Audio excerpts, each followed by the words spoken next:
Good morning to you all. Do you hear me? Francis, do you hear me?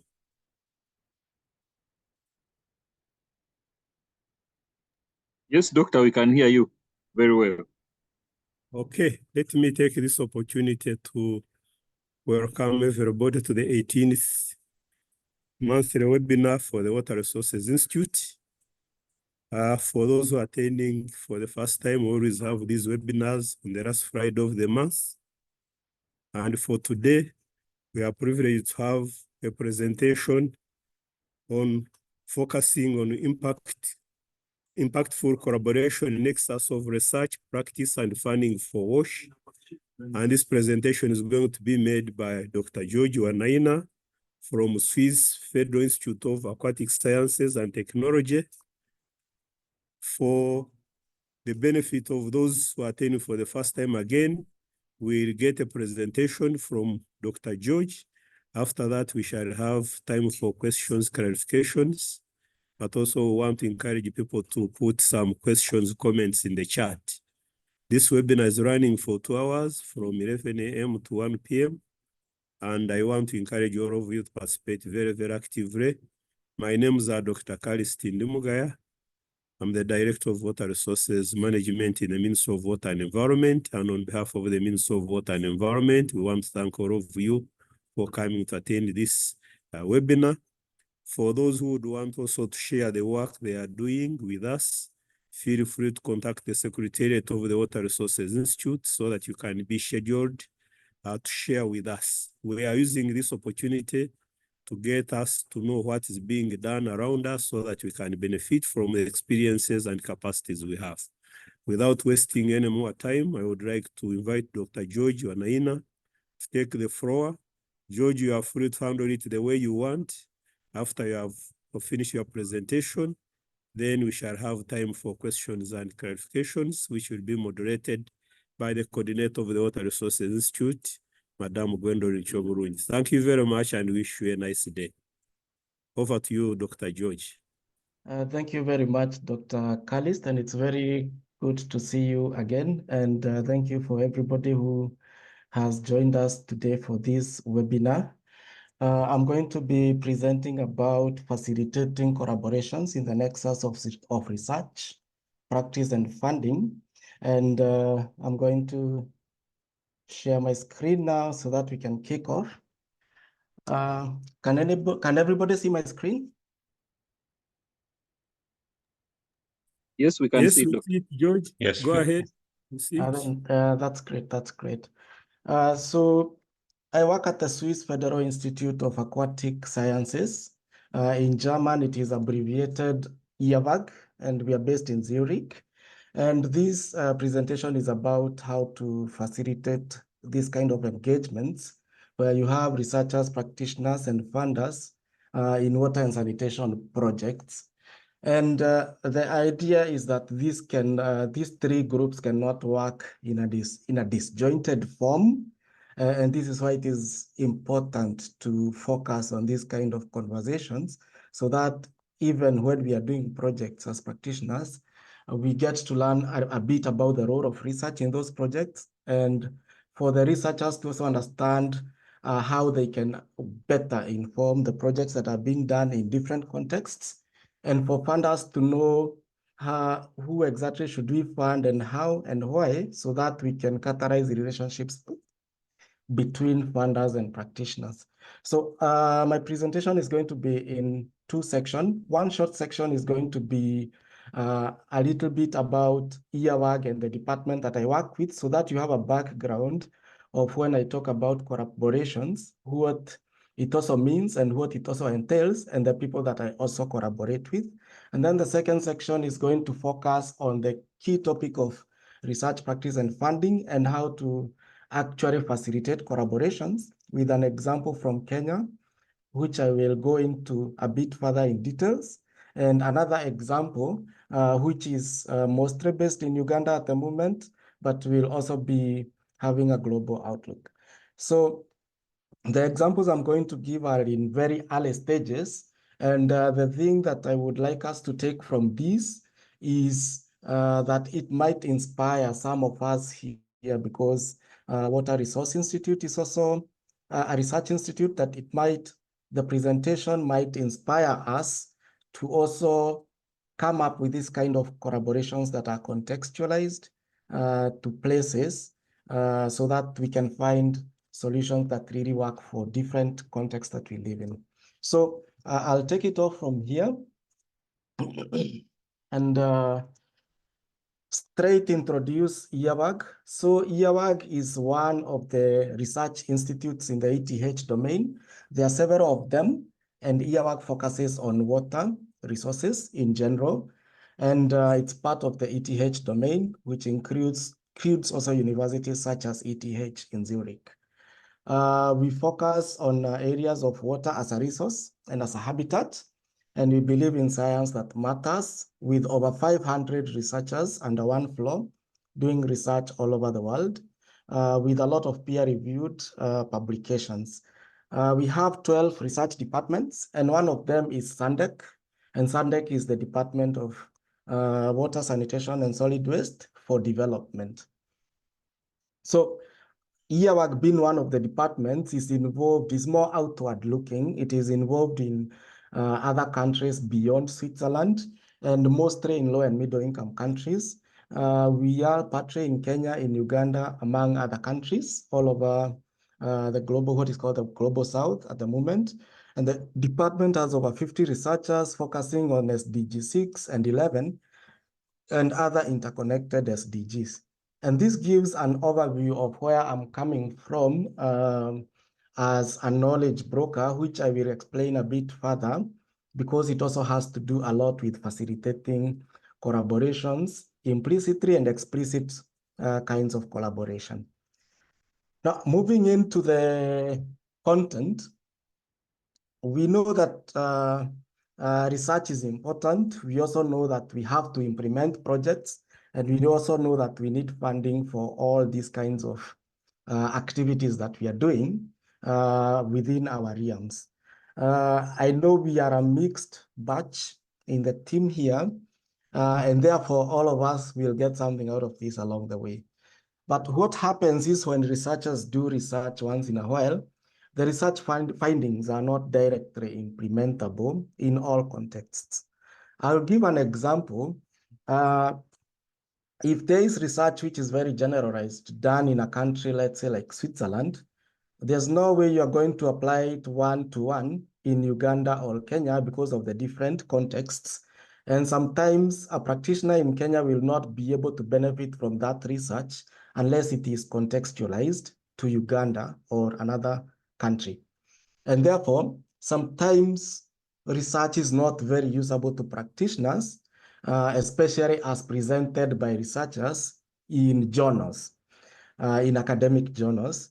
And academic papers are really focused on other researchers. And therefore, researchers understand other researchers very well, but practitioners do not necessarily understand researchers. And of course, come back to this and see why. Then practitioners are also often caught up in implementation. And of course, this is the core of their goal. We know very well work has to be done. A lot of time is spent doing data collection, doing actual implementation, doing construction work in the cities or in the rural areas, or building water points. A lot of work is done in this, or even monitoring and evaluation. And therefore, sometimes the time to sit back, reflect, and read research, which is already in a complex language, is not really there. And I'm sure some of the practitioners here would agree with this. The other concern is that funders do not always understand the uncertainties that researchers and practitioners have.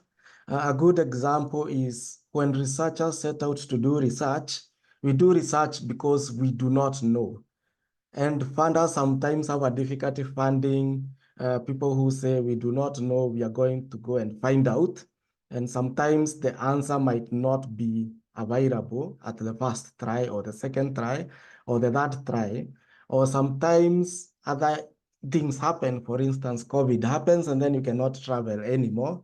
So there are all these uncertainties that come about when it comes to funding research, and also when it comes to funding practice.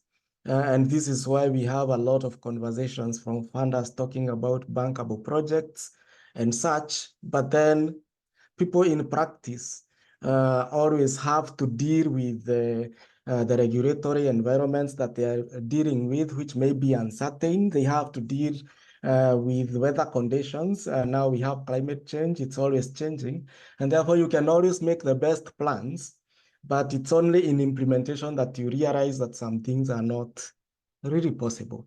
And therefore, the current problem we have right now is that the practice side and the research side are quite disjointed, and also the funding side. Sometimes they don't understand each other, and there needs collaboration as a solution and facilitation to handle this. And this is why this conversation is important to drive, because in every conference you will go, words like participation and collaboration will always be there, but there'll always be recommendations, and nobody really says how exactly is it done, and we often do not have a good feel of how exactly it's done. Sometimes it just happens by accident. Sometimes it is planned with its difficulties, but then we often only recommend it and don't say, well, yeah, we say you can collaborate, yes, but we don't give modalities, or we don't show how exactly can this collaboration take place, what are the typical challenges and such. So maybe from the audience, if we can have one or two people mute themselves, they can tell me why we should have collaboration in these three spaces.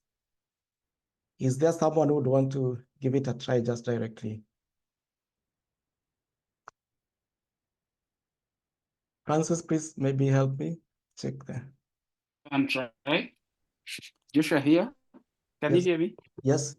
Yeah, I think for collaborations, because we sometimes have case studies that actually yield different solutions that could be used in other places. So collaboration enables us to transfer knowledge from one region, one village to another. Yeah, thank you very much. Solve the same problems that we might face. All right, thank you very much. This reflects to knowledge sharing. So collaboration actually fosters knowledge sharing. So that's a very good input. You have someone else who would like to share an input on why we should actually do collaboration? I'm happy to share something, George. This is Kirstine Dannard. Sure, Kirstine. I think collaboration is really important, to have people from different organizations coming together, thinking about the problem from the beginning. So not just sense of ownership, but real ownership, defining the problem, reflecting together on how to do things. Thank you. Yep, that's a great input. It improves the sense of ownership of interventions or programs and projects. Could we have a last input? Because I see we are getting very good kind of input from this. Yes, please. Oh, sorry. Can I go ahead, please? Hello? Sure, sure, yes, you can go ahead. Okay, thank you. My name is Robert Mugume. I'm an environmental scientist and a data scientist as well. I've realized over time that collaborations could be important in a way that after we've mapped who is better at doing what, then output is going to be gotten in faster. Take an example of someone who picks data, and then another one is good at analyzing the same data as a collaborator, and another one is good at implementing.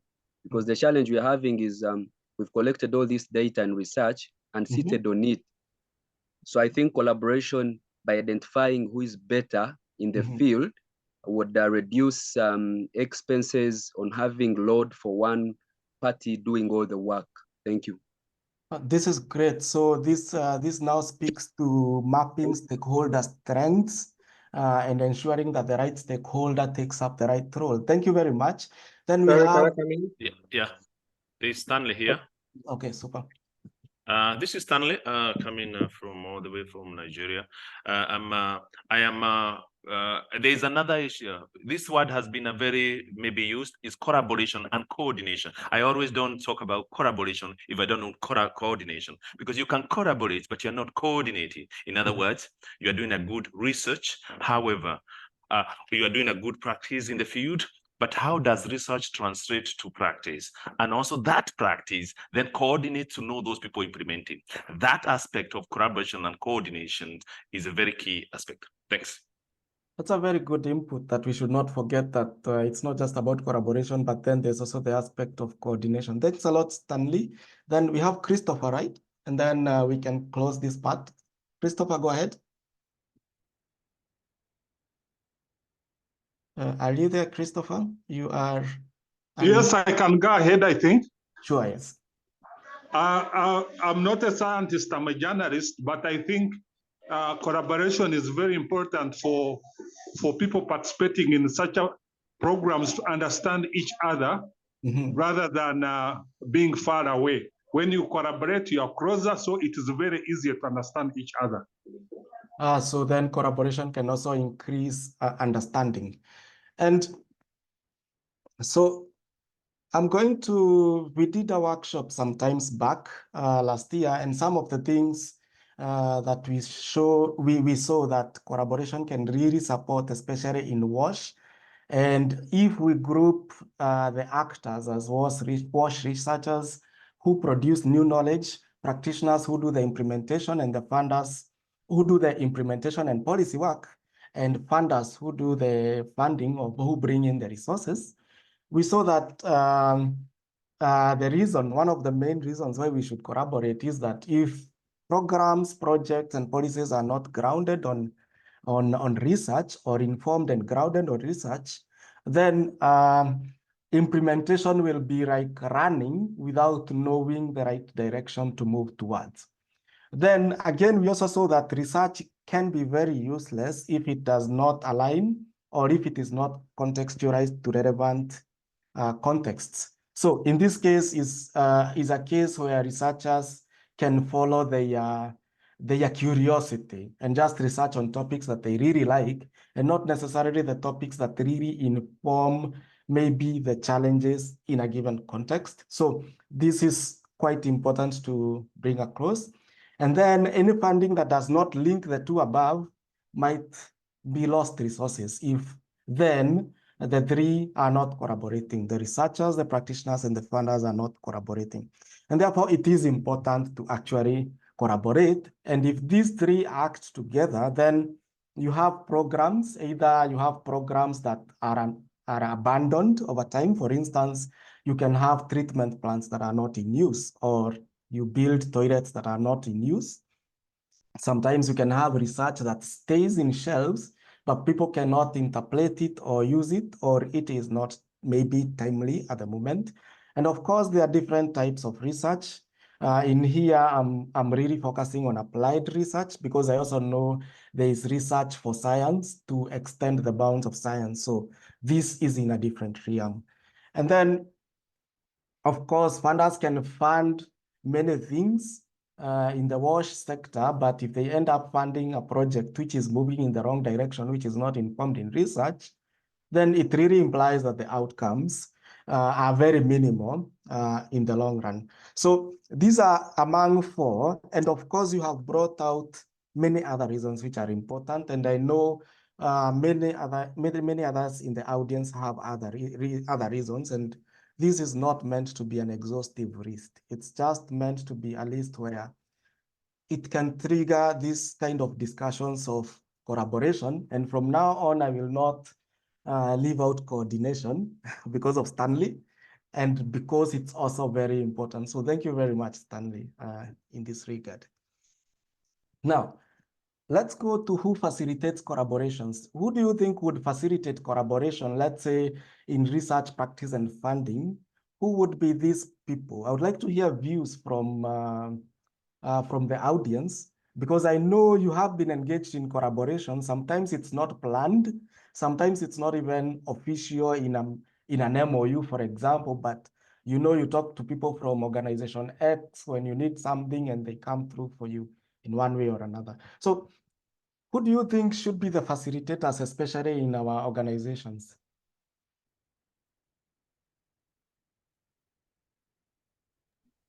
Hello? Yes. I think depending on the intention of the research, the that is looking at the results to be in position to know what ecosystem players should be linking with the other. Because you find like a player, if I'm a data collector, there's another person who has to work on that data, or that is being known well by the implementer or by the person who is at the top most to know who links with the other. That's my view. I submit. Thank you. Thank you. So from your perspective, it should be the leader of the organization to some extent. We have Christoph Luthi. Yep. So I think for bigger projects, it definitely makes sense to have a research manager who is in charge and can pull together the different streams, the different work packages, and keep the overview of the whole project. I think that's essential for having smooth research outputs. Thank you, Christoph. And Christoph is my department head, just to put it out there. Thank you very much also for coming. Sylvester, do you want to go? Yes, thank you so much. My name is Sylvester Vungu, working for Division Tanzania. I just want to contribute to 2 points. One, depending on the context and where I sit, I think there is an opportunity for the government, ministries, or agents responsible for a key issue, if it is research or whatever is project is implemented, to be at the top, because assume we have like 5 organizations doing one thing in different regions. Now, due to some reasons, it is very easy for every organization to go on their side. But if we are coordinated, I think for me that can work better. Number 2 is sometimes there is a saying that we need to invite ourselves, not to wait for somebody else to come and invite us. So as maybe World Vision in Tanzania, we have to see who is doing what, where, how. We sit together, so the head of organization or the head of department, depending on the policies, can also take that route. But I think there is that way which we can talk about. Thank you. Thank you very much, Sylvester. Two very good points. So a government agency. So this is anchoring our activities and collaborations to relevant government ministries. And I think this is a very relevant thing to put out there. And then also initiating these collaborations. I think that also came out very strongly. So thank you very much for the inputs. Well, from the several experiences that I've been involved in so far in knowledge brokerage, I've seen that we have research institutes doing research and knowledge brokers mostly, or facilitators of collaborators would be knowledge brokers at some point, or research managers who are at the top. So these are people who have an understanding of what is happening in broader domains beyond research. So they can have many other names. They just don't need to be knowledge brokers or research managers, but these are people who have the understanding of what is happening in the funding world, in the implementation world, and they also understand the research subject. And a good example is me. For instance, I have a very strong background in water, sanitation, and hygiene from both engineering, policy, and social science perspective. And it's easy for me to understand what really happens in a department like Sandec at Eawag and bring it out to practitioners in a way that they will understand it. So that's one live example. And there are many other researchers who are able to do this, but we also know that not everybody is more outward looking. Not everybody wants to be in conferences all the time or talking to the public all the time. And therefore, it doesn't mean that all researchers have to be at the fringes of facilitating this kind of collaborations where you have other people from the outside domains coming in through. In funding organizations, you find grant and portfolio managers. So these understand the money side of things, the funding side of things, and they also understand implementation, and they are in contact with the updates in the research end. So they can also have many other names. I'm just putting it out there that these are examples of the names. In practice organizations, we have monitoring, evaluation, and learning officers, especially in NGOs. In water utilities, for instance, in Kenya, you can have the planning officers. Sometimes you can have R&D officers in the private sector. So these are people who are in practice, but they also understand bits of research and how to incorporate research in the runnings of the organizations. And therefore, most collaborations really need to have these people who have an outward look. Sometimes it's very difficult. Sometimes it is difficult to find these people because then they need to be very transdisciplinary. So, of course, most people stick to one discipline often. If it's an engineer, you go through the engineering ladder from graduate engineer, professional engineer, consulting engineer, checker engineer, and that's really how you go about it. For researchers, it's different, starting from master's, going on to PhD, to professor and such. And therefore, a lot of people stick to their specific disciplines. Sometimes it's difficult to find these people with these characteristics that can actually facilitate conversations, because yes, there's the facilitation part of it, and of course there's the coordination part of it, and coordination in itself requires a different skill set that you also learn sometimes on the job or in other activities. So moving on this, I have to acknowledge from my observations that collaboration is a solution, but it's not an easy one. And I know WRI being a research institute, this might be an unconventional presentation which doesn't have many references and such, but I think it is good to spark discussions around these things and also look at them in a wider perspective beyond the research lens that we often cite quite often. So collaboration is not easy. I have 5 reasons. I will discuss them a bit, and I would also welcome you to give me more after I finish discussing them, so that we see what have we missed or what needs to be included. Now, what makes collaborations between practitioners, researchers, and funding difficult from some of the observations that I've made is the different working cycles, time with project participants, and processes among the 3. So the cycle for research is very different from the cycle for practice, operations, and implementation. And so you find that the moment you could have done very good research was when maybe a project was starting, but then it already started, and then you do not have that window of opportunity to do the research. Sometimes when the funding is available, then you are already way ahead with your research, already doing it, or it is then that you're also not ready with good proposals for either projects or research. So this difference in cycle sometimes is very difficult to harmonize and makes collaboration a bit difficult. Also, some of the activities require frequent feedback. Research takes time. Sometimes projects are shorter. Sometimes funders are not willing to fund long-term programs often, as we have seen in the sector where many projects are funded 3 to 4 years. Sometimes some of the research, depending on the depth of the question, may take much more than 4 years.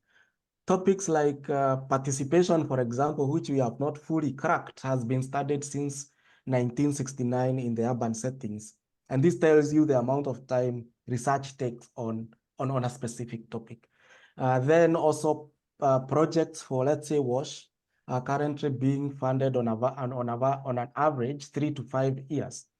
And therefore, these kind of differences in funding cycles and research cycles and implementation cycles make it difficult to achieve collaboration in essence. The other thing is differences in languages. And here it comes out very, very quickly. From research, it is very easy to understand terms like correlation, causation, significance. We understand those terms very well. But when you go to the practice world, these terms, for instance, correlation and causation, at some point, you might find them meaning the same thing at some point if you're not careful. I'm not saying this is the case across the board. I'm just presenting a distinction that you might see along the way. Also, some very discipline-specific terms in research are very alienating to practitioners, because the moment you take a research paper and it is from an environmental chemist, for instance, then they will have a lot of chemistry. And if a practitioner has been in the field for the last number of years and has not been in touch with the updates in what is happening in research, then this will be already advanced information for them, and it needs to be broken down. The other thing is time. If you are writing, let's say, for policy, I do not see a policymaker who is going to go and read a 17-page research paper. They will want it broken down into 5 points that are very important for them to read and go argue out either in parliament or somewhere else. And therefore, these two are different. Sorry, this goes back to the time cycle. But now coming back to the language really needs to be broken down. When you go to utilities and say non-revenue water or NRW, everyone understands, but when you go to some of the other places, not everybody will understand. If you talk of NBS, nature-based solutions, not everybody understands what you're talking about. NPS, DWQ. NGOs are notorious for abbreviations, quite frankly speaking, and this language barrier presents a barrier for collaboration among the three. Then, as I said earlier, there's discipline lock-in and professional prestige.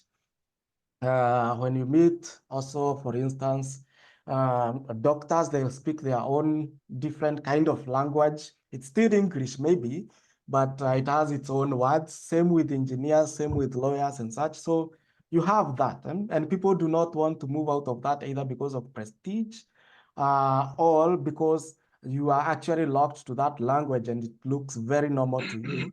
But then at the end of the day, you are not communicating to other people, and therefore this hinders collaboration in a way. And there's also sometimes lack of willingness to collaborate or to even prioritize collaborations. And this comes about often.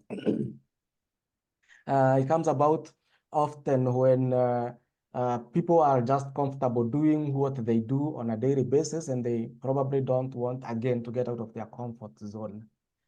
There's the issue of limited funding to facilitate collaborations. Most of the things that happen in fringes do not get a lot of funding because you also don't have funders who fund mostly collaborations. Funders will be funding something in engineering, something in construction work, something in a specific discipline.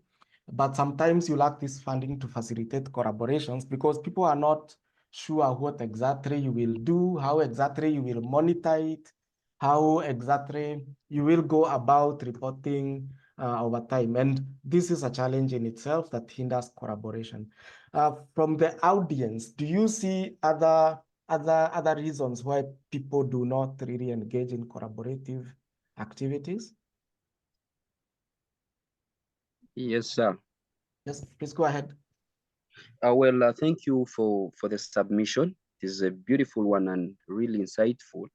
My approach is based on a project that I'm currently engaged in. It's called Data Cities Project that is being implemented currently in Uganda for the cities of Jinja and Fort Portal. And we realized that one of the challenges that hinder such projects, as you elaborated it, is the lack of specific uniformed units. Like if we have someone in the engineering, someone in the social, someone in the other technical, can we all be gathering the same unit so that they become easy to be read and also quantify?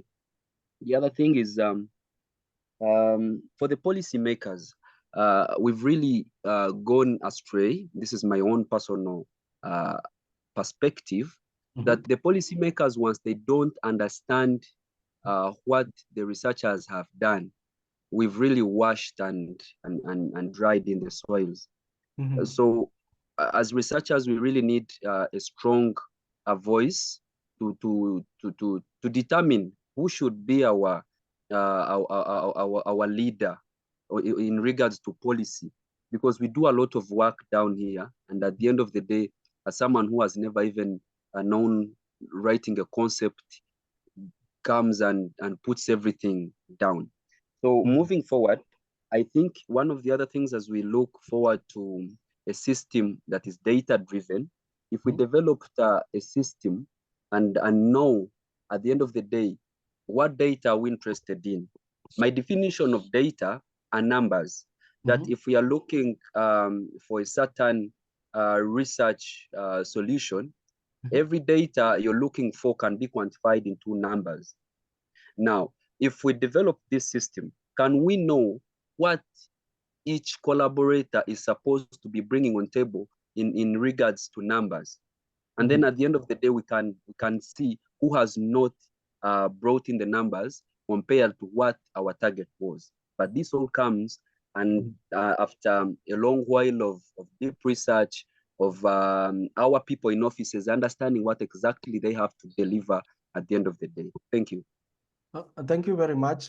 This is it's always insightful to hear many views along the way, because it also shapes the way we think ahead and update our hypothesis and thinking. So you highlight, Robert, you highlight uniform units or a unified language as a barrier that we should probably work on. Then there's the stronger voice for representation of researchers and research in itself, and that's that's very interesting, so that when people come together, they have a unified kind of language that they speak to, and they can actually reach out to the policymakers. I'll give the opportunity to Hezekiah Pire, UN Habitat, please. No, thank you very much, George, and participants for organizing this. I have two points. One is that I think collaboration and coordination should be an explicit objective in any of the program activities that we are involved in, so that it is resourced and that it is just like any other deliverable in a program. This is one of the areas that sometimes become a problem, because collaboration involves some resources, and we need to acknowledge that. The other issue that I wanted to raise is that you know, this kind of dialogue should not assume that these cycles are homogeneous, that practitioners are already collaborating and therefore should collaborate with researchers, and that researchers are already collaborating and therefore should be linked to funding and such. So a lot of work still needs to be done within each cycle to also enhance collaboration amongst practitioners, within researchers themselves, and within funders themselves. And I think a lot of work is going on there.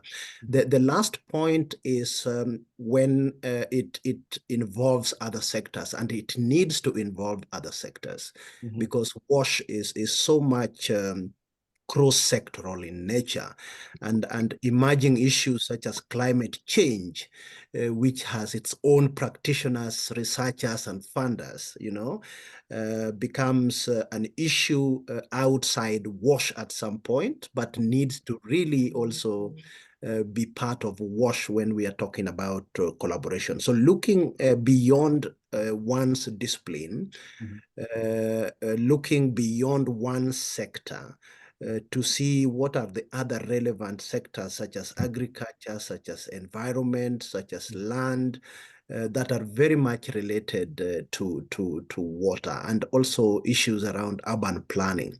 That, you know, all these have their own practitioners, researchers, and funders, and the sector, the WASH sector, needs to look beyond just WASH to also, you know, engage in collaboration beyond the sector. Yeah, thank you. Thank you for the great inputs. Just to summarize them, collaboration should be a specific and explicit objective so that resources can also be allocated to it. Understanding that the cycles for research, practice, and funding are not homogeneous, and there's also a lot of work that is needed to work within the cycles themselves. And then also involving or bringing out collaborations with other sectors beyond WASH, such as urban planning. Thank you very much, Pire. A very interesting take on this. Then I'll give it to Stanley and then Kirsten. Please go ahead, Stanley.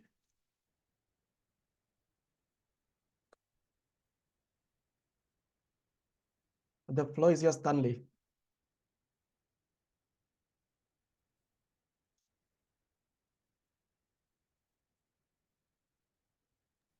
Kirsten, do you want to go ahead?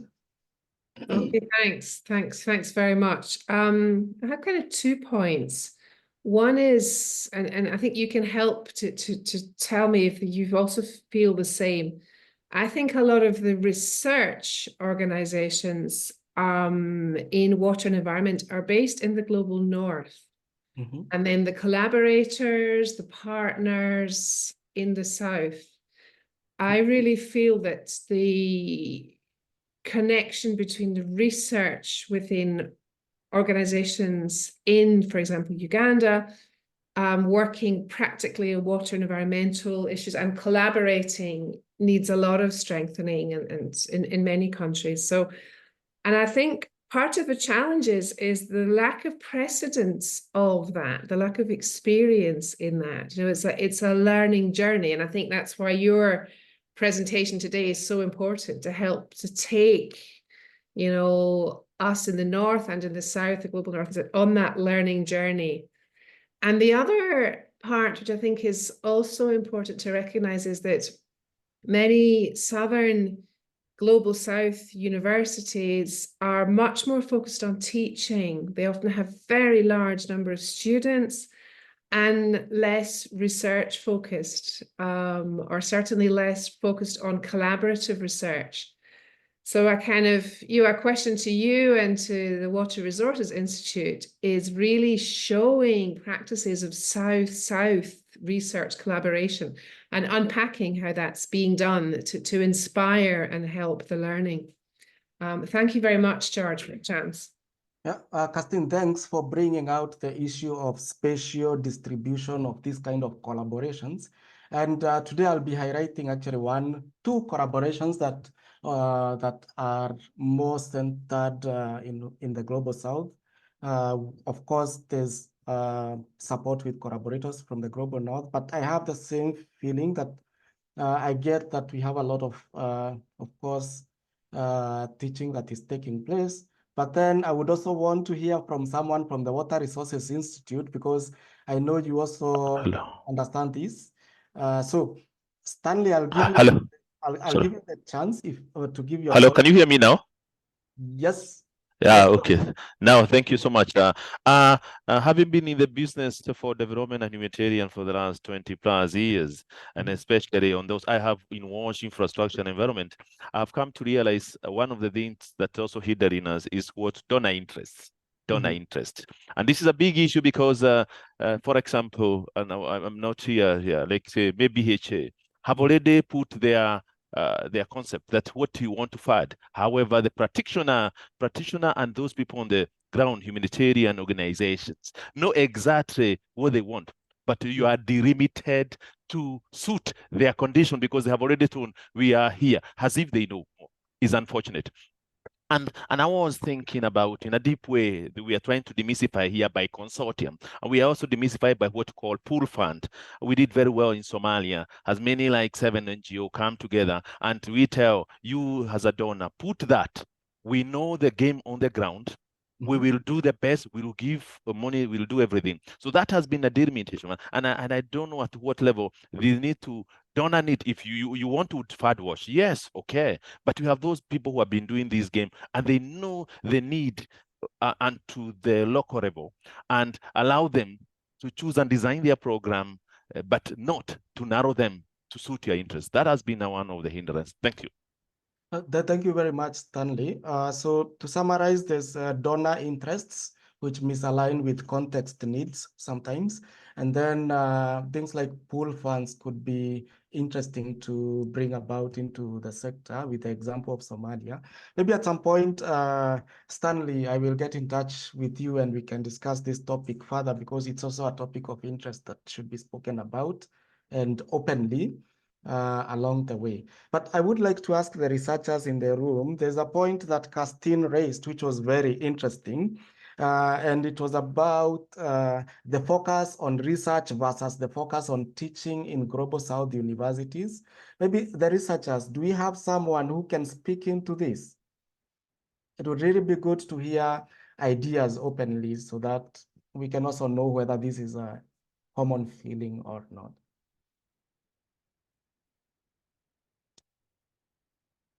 Any inputs?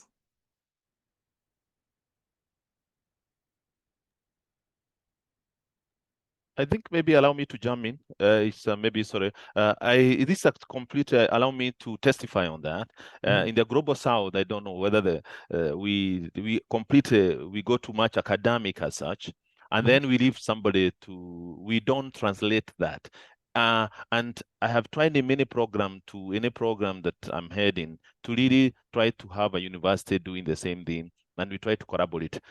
Sometimes you find even the university, they have not conceptualized that model of working together. A few of them will do, and that will all happen. And it takes quite a lot of time before you come up to like memorandum of understanding. And you are doing it in good faith to ensure that even those students can come and really learn. So that I agree totally with Christine, that has a disconnect. And we have quite a lot of match, and in the Global South, but this has not been translated to really solving the problems we have. Thank you. Maybe spontaneously, is there someone who thinks there's something that could be done maybe to improve this? It'll be good to get just one idea and then I can move on with the presentation. How can we improve the learning versus research kind of dichotomy which is existing maybe in the Global South to some extent? So sorry, my name is Dr. Waimi. I'm a researcher, but I work in the NGO space. I think there's more to be capacity strengthening. So we do water, we do all the on-ground work, like using appropriate technology to deliver water in communities. However, for the universities, they just want to do the research and that's it. So there's no connection between those who are trying to provide the clean water and the researcher. So I think that even if it's like courses universities should introduce or certifications that has that connection, it would be really nice. So there needs to be capacity strengthening and knowledge exchange between those who are on ground, who know what they are doing, and those who are doing the research, so that it doesn't look as if everyone's doing something different. Thank you very much, Dr. Erikova. So there's more linking that needs to be done.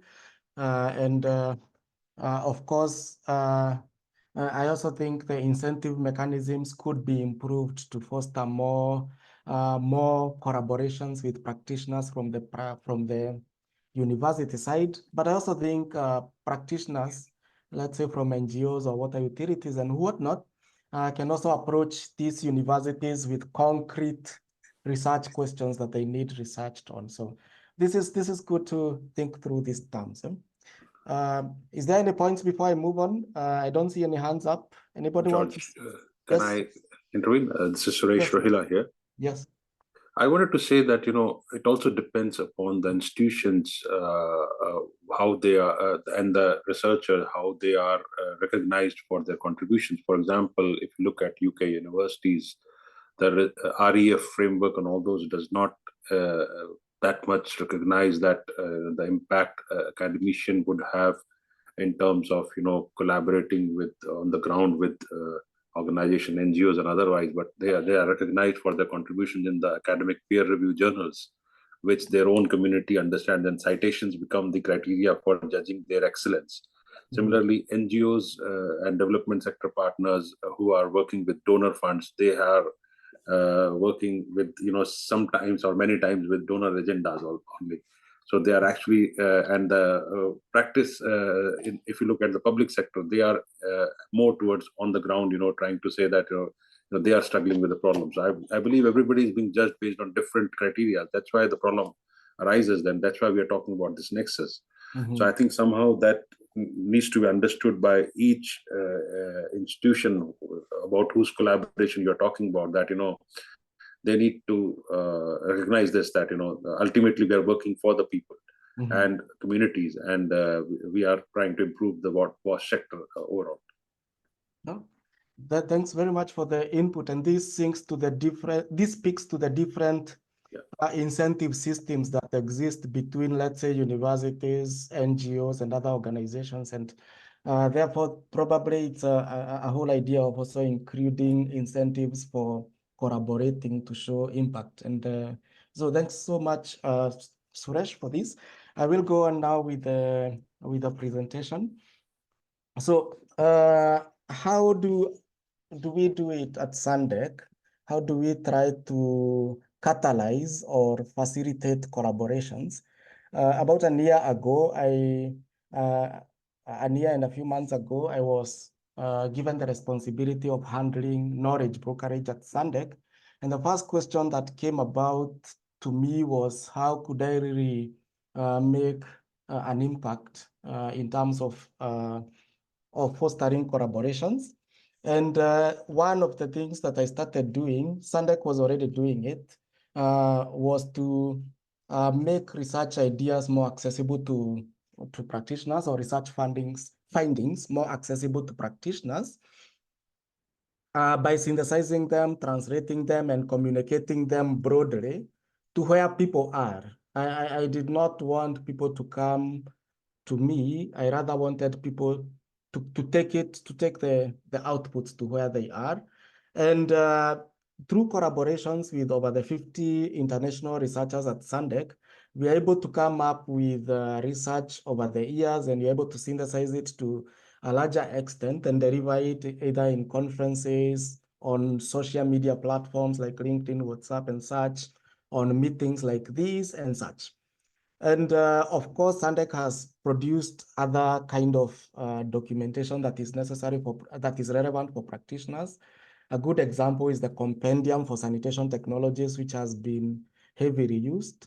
Our teams have also been engaged in supporting WHO in coming up with several guidelines over time. And therefore, I was in a position whereby I had all these resources that also needed to reach people who might not necessarily get them, simply because either they do not understand the language or they do not have the time, so I can shorten the content and such in collaboration with other researchers. And this is what I do at Sandec. And from here now, I try to share experiences of some things that I've seen along the way.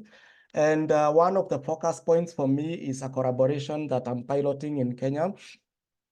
So it has a national outlook for Kenya. And I think one of the key partners in the collaboration from Nakuru Water and Sanitation Company is attending this webinar. Timothy, I don't know whether you're there. If you're there, you can say hi. Yes, Tanzania. Yes. So Timothy is one of the members of this partnership. And of course, we always welcome other partners. So this is the Kenya part of it. For many people who I engage with on LinkedIn, they know I always have a tag that I call Pray for Wash, which is where we engage much more and sometimes also do several workshops at a global level.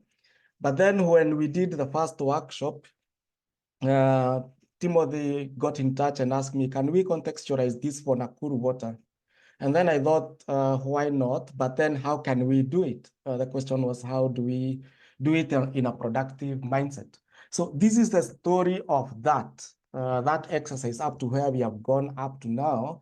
And it is a story in the making, which is a story that people can still contribute to or work more on. And there's still more improvements to come. So I'm also happy to engage in conversations and have more people coming in. So Pray for Wash is practice research funding for WASH. As I said, it was initiated after Timothy also came and said, yes, we need to contextualize this for Nakuru. But then we realized that we need a national outlook because Nakuru is just one utility in over 80 water utilities or water companies in Kenya. And therefore, doing it for one is good. But if you want to have a bigger impact, we have to also prepare a pathway for the other over 80 utilities to join in over time, and private practitioners to join in over time, and NGOs to join in over time.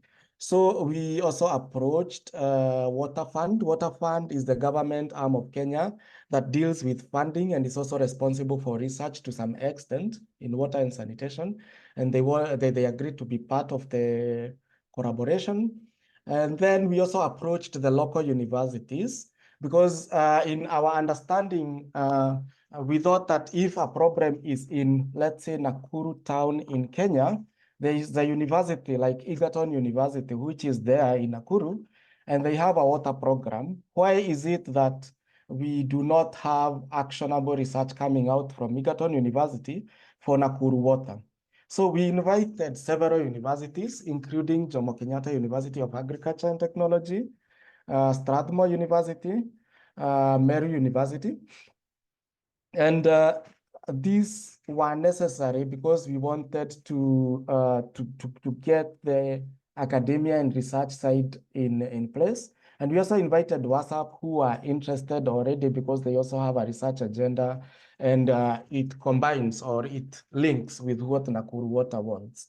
So this is a partnership with these partners at the moment, but it has the possibility of growing and including other utilities and other actors. It is set up in an open manner.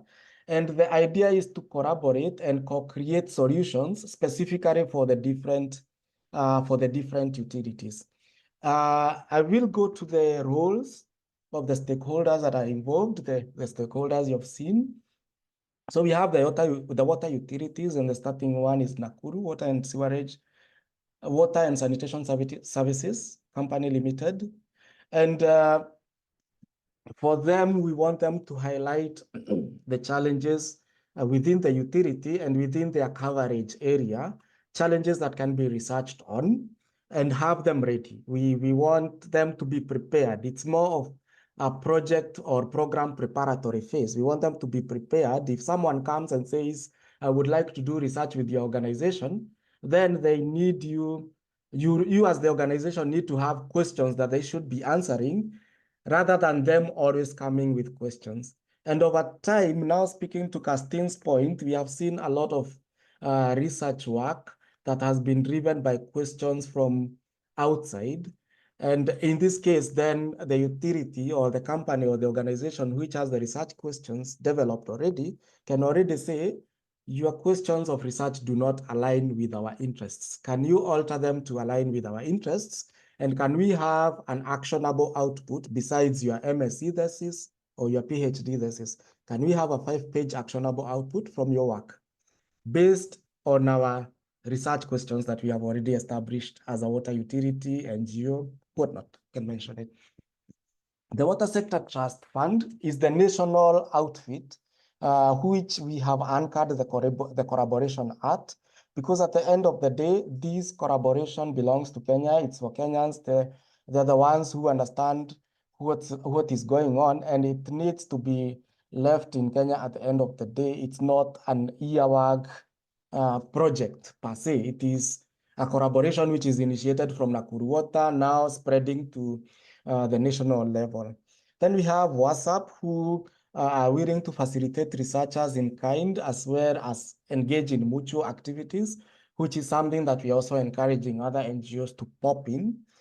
We have the universities. So the universities, now we are giving them opportunities to have their students do actionable work that they will say, I went to organization X, this is what I achieved in 6 months, and this is how it helped that organization. Because many students, after internships, attachments, after their master's thesis, a lot of them cannot pinpoint how exactly their research or what outputs they got from the organizations that they went to. And then we have Eawag, and this is represented now by the knowledge brokerage side of things, where I coordinate and convene meetings And this is not a permanent thing. This is actually rotational. So at some point when this takes off, then I'm not really needed. And I would like to be in another place like Uganda or Nigeria or South Africa or wherever, where this kind of collaboration needs to be categorized in a way or brought out in a way. And therefore, my role here is really to speak to the utility, to speak to the other members and try to understand their perspectives, help the utility in developing a research agenda which has a long-term outlook such that they can also monitor it over time.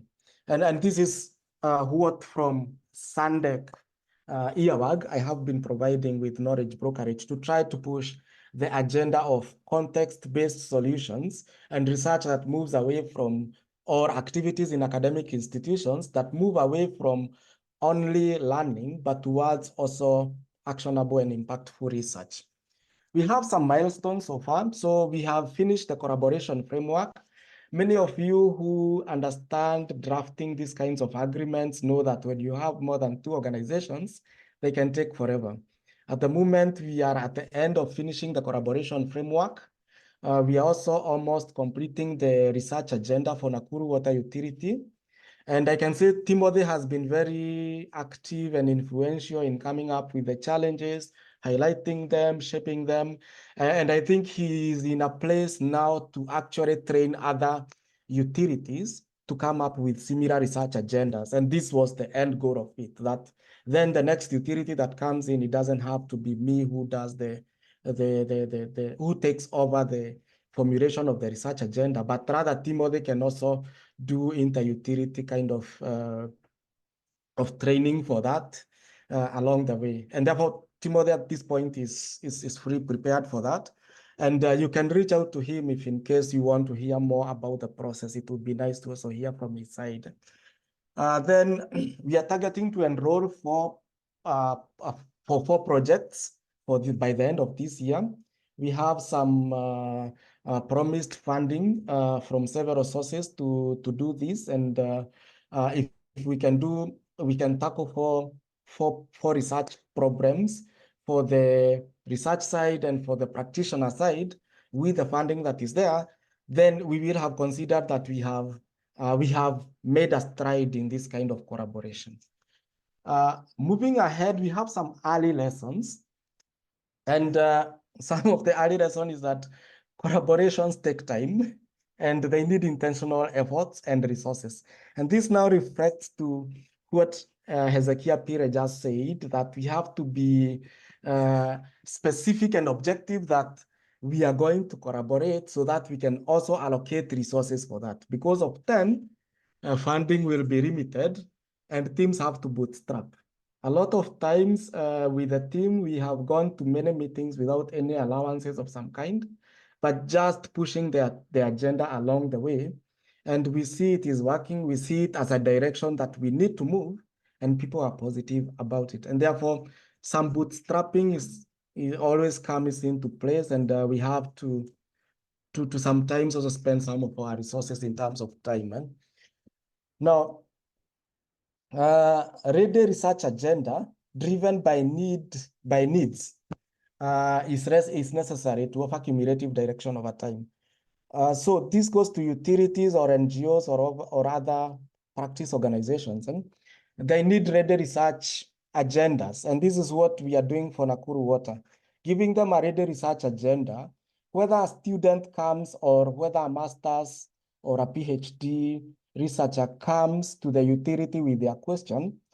The utility already has a research agenda and they know their problems or the research problems that they need researched on, and they can dictate that. And only then is when you can have a mutual kind of relationship. And this is what we want to foster.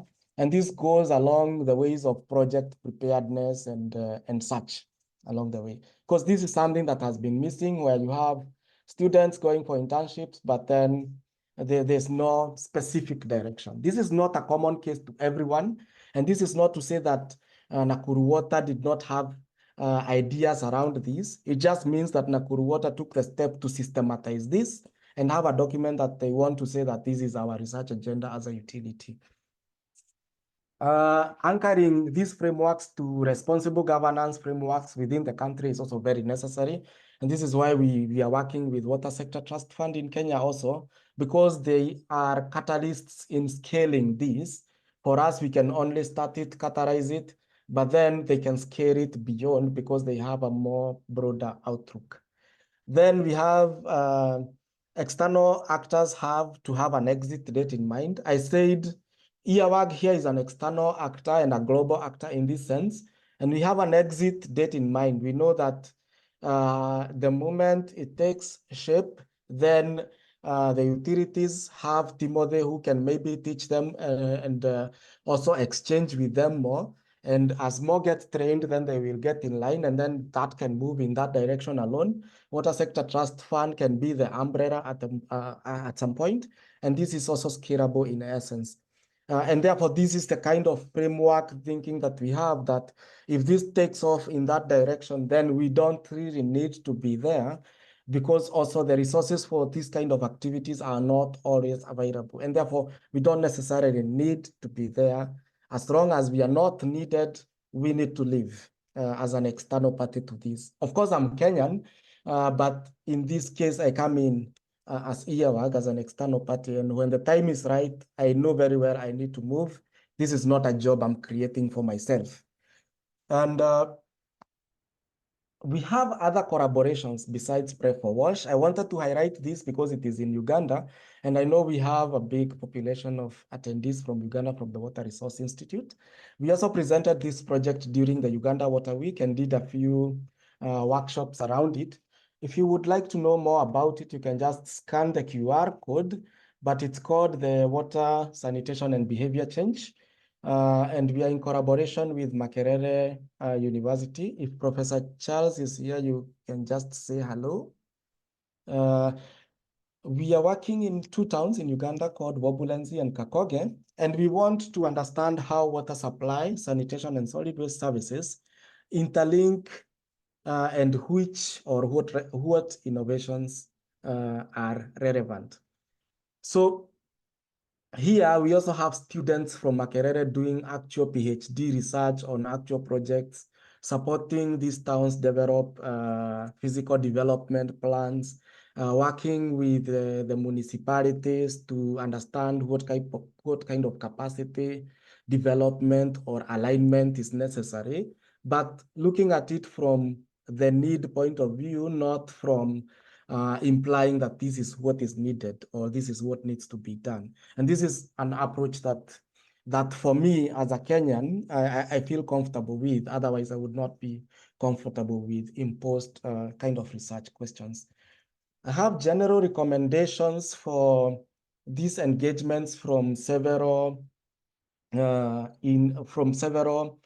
Pray for Wash global workshops that we have done over time, and several engagements that I've done over time. I'll go very quickly over them, and I'll just mention them so that I can also give you an opportunity to ask questions after this, and also input some more discussion or give your views. I'm very happy to listen to the views that come out from such engagements as this, simply because I am not the owner of knowledge here. I don't own the knowledge. I rather facilitate the conversation to go on because I think it's a conversation that needs to be had. So for the funders, and I think Aline and others who are present here attended this workshop, which was last year. I'm not sure, I think so. But from the funders, I think funders, they need to fund researchers and practitioners with sufficient context knowledge. So yeah, it makes sense to fund researchers, whether from the global north or from the global south. But I think what also makes a lot of sense is to make sure that if the research is being done in Uganda, is there a Ugandan researcher participating in that research? How much understanding of the context do they have? And I think this is very important in essence. Then there has to be a balance between funding of implementation work and research. And a balance, I don't mean equal money for both, because sometimes things like infrastructure projects are resource intensive. what I mean is that we need to rethink just how much do we put when we say we are doing a project. If we are practitioners, do we put anything for research? What is the budget for monitoring, evaluation, and learning? What is the learning that is taking place? Is it just within the project or is it also broader? These are the kind of questions I'm talking about. Then avail targeted funding opportunities for youth. I find youth, I interact with youth a lot. There are a lot of them in my inbox. I have a WhatsApp group with over 500 people, and I know that more than half of them are youths because of the kind of questions I get every day. And what they don't have sometimes is they don't have the publications required for that are required by funders. Sometimes they have bright ideas, but they don't know where to start or how to go about it. So I think acceleration programs that help youths to also improve their capacity, either in getting into the job market or getting into actionable research spaces, is really relevant. Then funding research translation is necessary. It's not just about a publication in a journal. It's also a policy brief. It's also about communicating it in a timely way. It's also about research briefs that talk to practitioners. Then try to foster these collaborations even during the funding cycles. Then the recommendations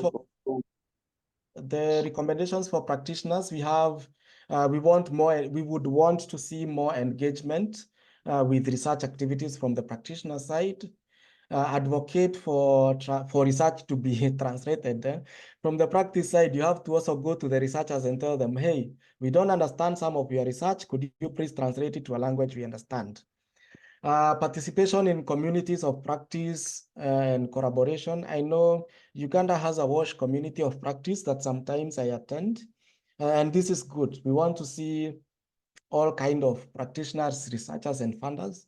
We know funders don't appear a lot, so we need to go and get them and bring them in these spaces. Read more. I would say read widely as practitioners. And now we have a lot of open access resources that are free to read, which are very informative in essence. Then advocate for funding for post-project research activities. When projects end, most people leave, and then we don't know what happens after that, and this needs to be researched. I did some research around this at some point, but there's more research that is needed. Lastly, for the researchers, we being from a research institute, we need to align research to the context that we are doing the research in.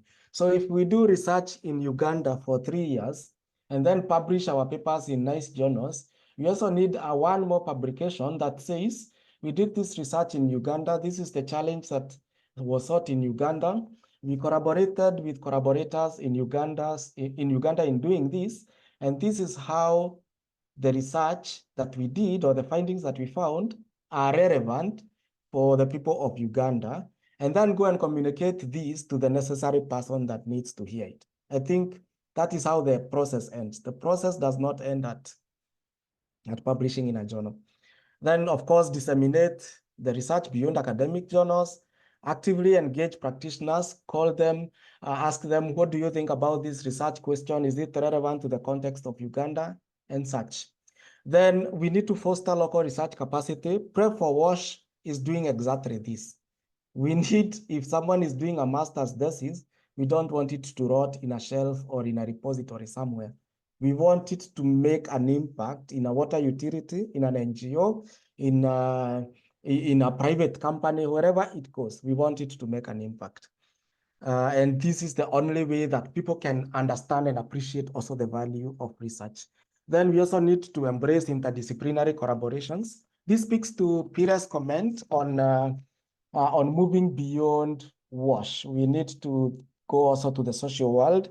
And also, I think someone else mentioned this, I think it was Robert, I'm not so sure, that we need to get out of our comfort, talk to social scientists, talk to engineers, talk to medical doctors. I mean, WASH is also a public health issue.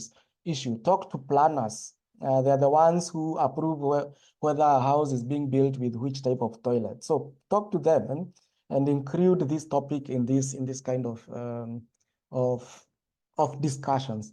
So as a parting shot, I would say that we continue talking about collaborations between practitioners, researchers, and funders, and bring everybody who is not in the table. Let's make more of these partnerships. I'm happy to support such partnerships with ideas and conversations. I might not be able to get hands in because of also time limitations and such, but I'm always open to have a one meeting after every 3 weeks or something to discuss what you think, what you want to do maybe in your country and such. And this would be very useful. These are my contacts if you might want to get in touch with me. And I thank you very much for your participation, the interesting points that you have brought forward, and the attentiveness that you have showed.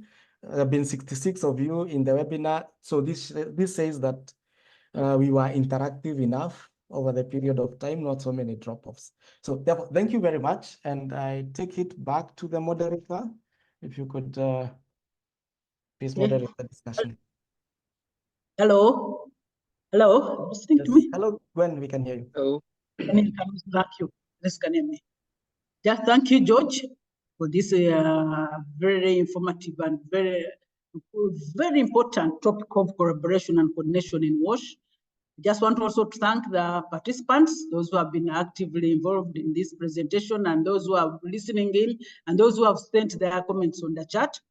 I just want to call upon the participants, those who still have some questions, those who have got supplements, those who have got comments, please go ahead before we can conclude on this presentation. Otherwise, George, thank you. Collaboration is very here at Resources Institute. We've been coordinating collaboration and governance, water governance, support from SUI, and we've been doing it at a catchment level, that is the water management zone level, national level, and we found that there are two types of collaboration, the horizontal and the vertical collaboration, on which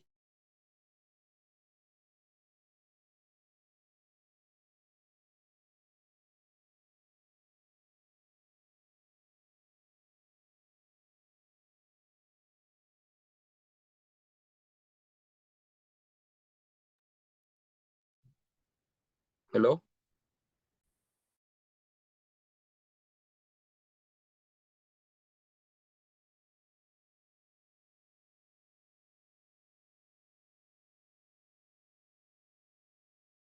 sorry, I think you are not listening to me.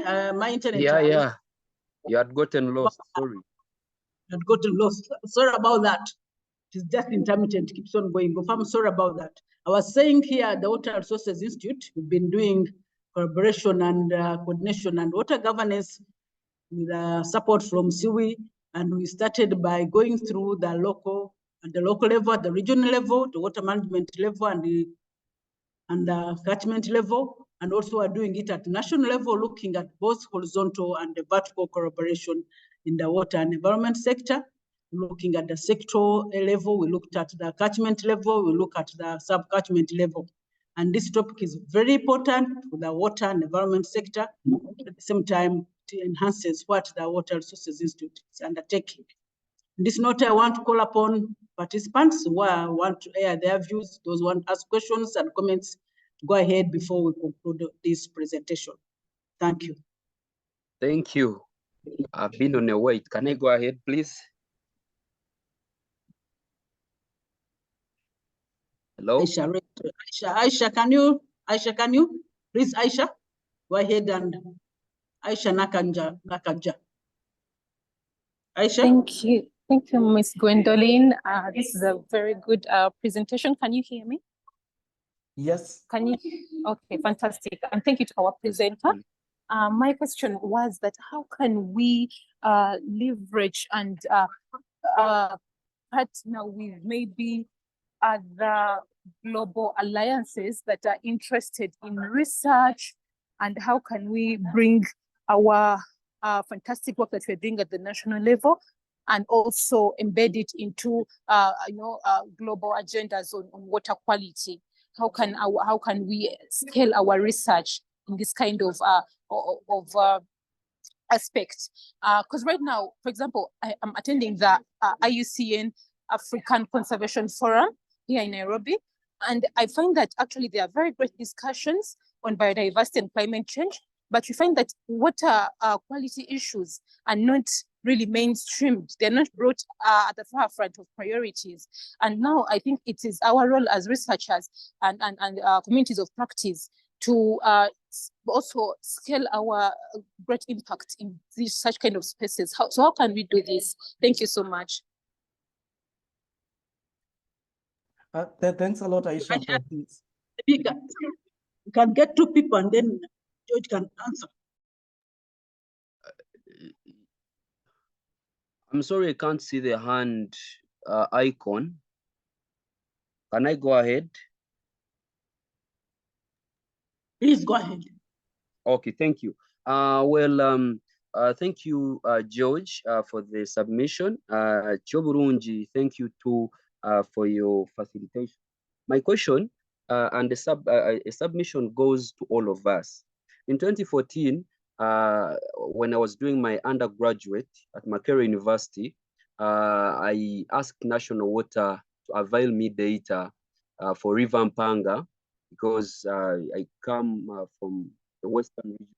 I wanted to know the patterns of the water quality and how the aspect of population could have changed the water qualities.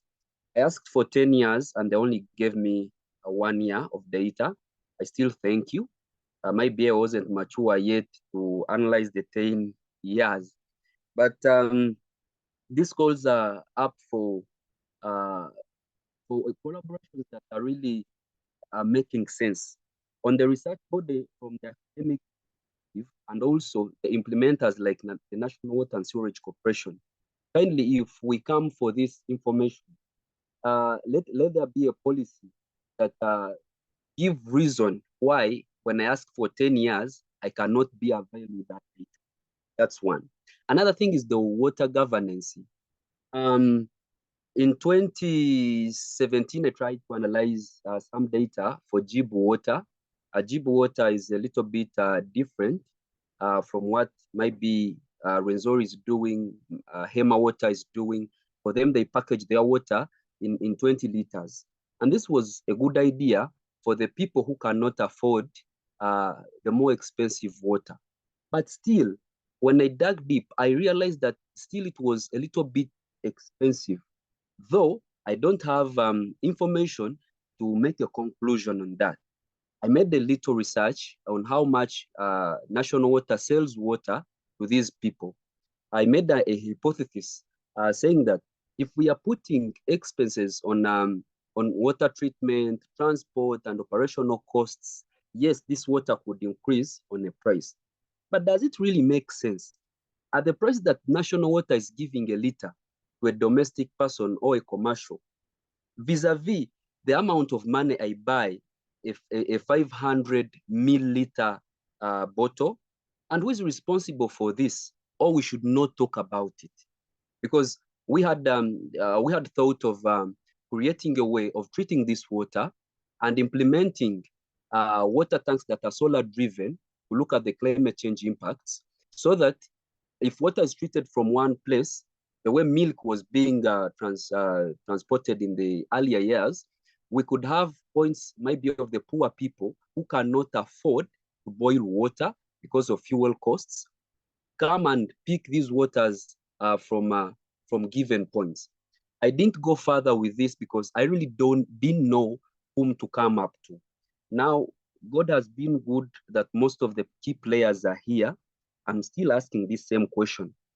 Is the water policy in reference to governance talking about price, or we should keep silent and these players who come to open up businesses in refining water do whatever they want? Thank you.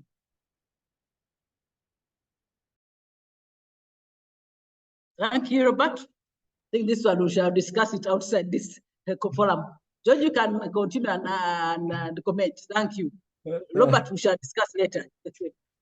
Thank you very much, Gwendolyn. I would have also said that the second question from Robert, I think it's better discussed from your end. So I'll start with the question from Aisha on how we can scale research. I don't have all the answers, but I have some suggestions. And one of them is really engaging policymakers directly. And in this sense, it's in platforms such as this. Of course, in some of them, you find people at the higher levels who can actually speak into decisions. And if you have findings that are ready and well presented, this you can communicate directly to them. The other alternatives is in conferences. They also, a lot of policymakers tend to attend some specific or specialized conferences. You can also go and do your presentations there. The other avenue is the wider social media, which you can also share your findings. I have met very many people from just LinkedIn platform whom we have collaborated informally, and it has been very resourceful in unlocking some discussions that I could not have had if I was not reaching out to them. So scaling research and scaling collaborations is all about creating relationships, establishing them, and maintaining them. And therefore, these are skill sets that are learned, which you can still take up along the way to try and scale the findings that you get. But then the findings also have to be rigorous enough. They have to be thorough and generalizable enough to reach to a more general audience that they can scale to in that sense. The issue of availability of data and the water policy on packed water, that one will be dealt with outside. So Gwendolyn, I give it back to you.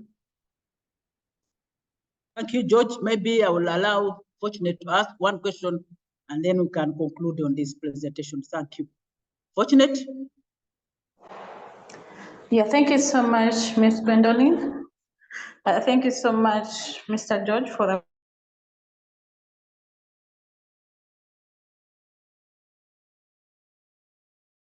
We lost you, Fortunate.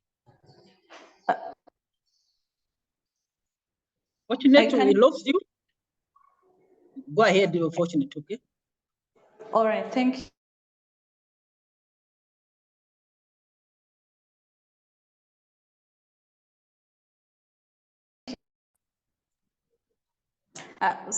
I'm sorry, someone is giving in a call. Yeah, let me go ahead. It's not a question, it's just a suggestion regarding the research from the universities, especially the students that undertake their research, for example, at undergraduate level. Usually they have good ideas, but of course, as we were talking about the idea of collaboration, I thought about why can't these universities actually collaborate with the institutions that are able to implement these ideas?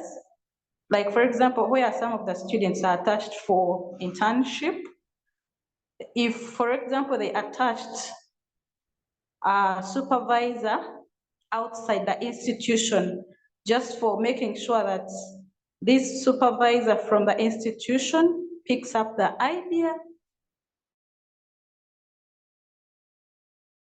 is also involved. Hey, can you hear me? The hand coming up, is it Like? Yes, that kept on coming. Can you hear me?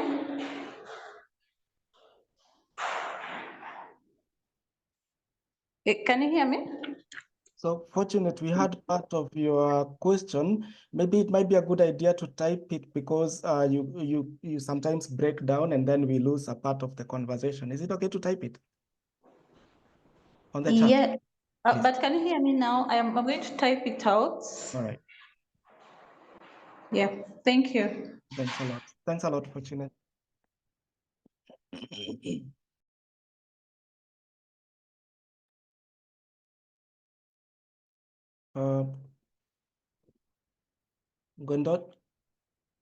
Gwendolyn, are you still with us? Yes, yes. Hello. Yes. Okay, okay, please. Okay. Fortunate is through.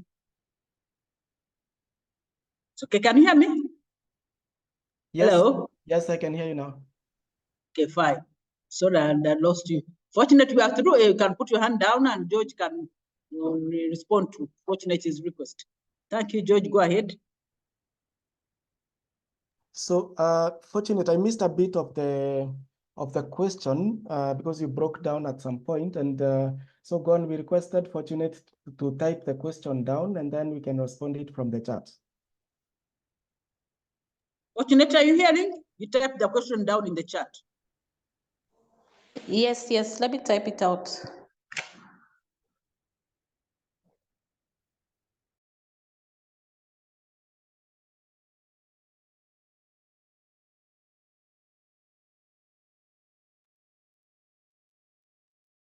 As Fortunate is typing the question in chat, there was a request from Castin for those of you who want to be interviewed, on the research that Castin is undertaking in Uganda. You can reach her on that email, castin.ask@ask-for-water-ch. You can reach Castin on that one if you are interested to be interviewed for the study that is being undertaken by Castin. I hope everybody has seen that.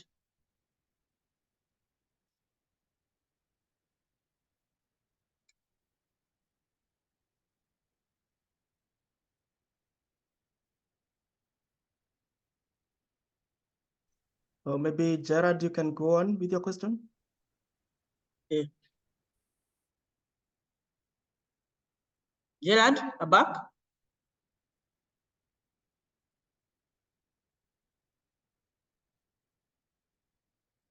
Gerard? I think, hope it wasn't a mistake. I don't know whether, Fortunate, are you typing in? Just want to conclude this presentation. Gerard, can you hear us? Hello? Yes, Gerard, go ahead. Yes, thank you very much, Dr. and Madam Gwendolyn. I'm Gerald Abak from Ministry of Water and Environment, Upper Nile Water Management Zone. So my question is just about collaboration between private entities and government entities with the university or research institutions. You find that the government entities or the private sector have a number of research questions or gaps that they are struggling with or they want answered. So how do these entities coordinate or collaborate with institutions to ensure that the students actually are utilized in answering some of these research questions? I happen to study my master's out of Uganda, and this is how it's done in some of the institutions. Whereas in Uganda, it's usually the students looking out for the research topics which are actually not answering some of the urgent problems. So how can this be done? Thank you very much. Thank you, Gerald. And I think yes, you can... Gwendolyn, can I also ask my question? I'm failing to see the icon for the hand. Sorry, okay, go ahead and ask. And let this be the last. Yes, Robert Kalisa from International Institute of Rural Reconstruction. Thanks very much, George, for the good presentation. My question is, in terms of collaborations that you have made, have you tried to work through a catchment-based water resources management collaboration?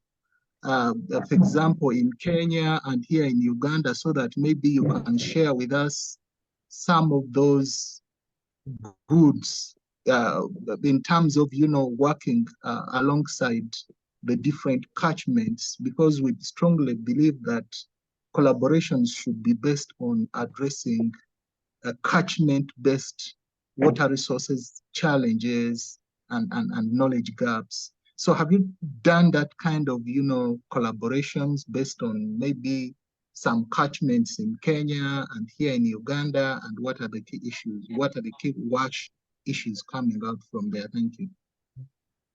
So, Mr. Karisa, thank you very much. Also, Abak and Fortunate, thank you for all your questions and comments. So I'll start with Mr. Kalisa because this is simple to answer. So I've not done any collaborations at catchment level, but we are hoping now that Nakuru Water is taking up this collaboration and starting out, and they also exist within several catchments. There's definitely intercatchment conflicts, or they're drawing water from a different catchment from their service area. So we expect that we will have research in these areas also.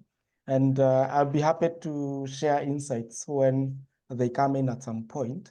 But I also believe from the research world, there are examples of the sort of conflicts you get from collaborations in IWRM. And this might require a bit of searching, but I don't have immediate answers at the moment for this because I've also not engaged it at a personal level.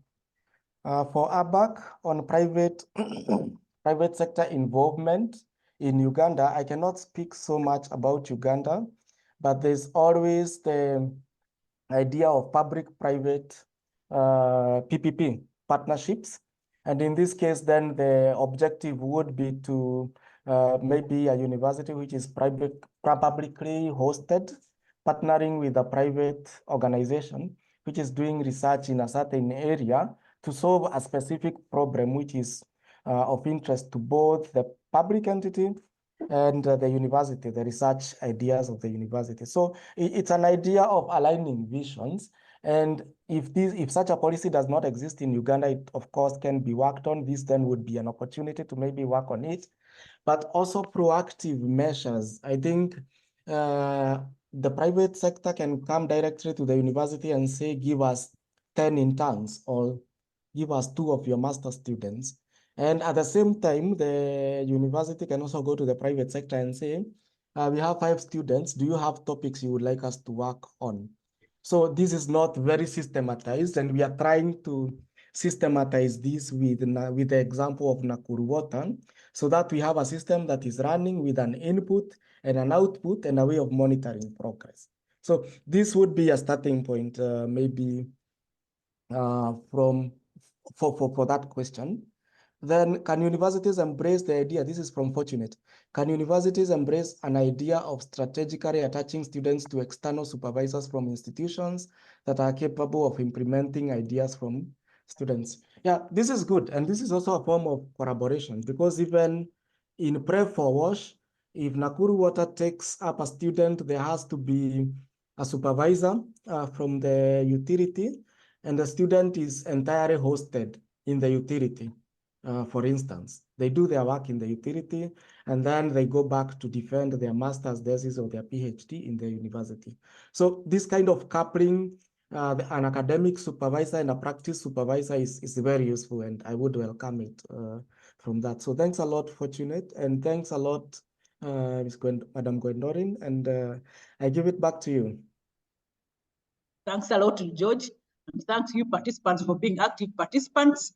I would wish to allow me to call and make this presentation come to an end. Please get to know that every end of the last Friday of the month, we always have webinars from different presenters, from different researchers, from different practitioners presenting their findings and their studies.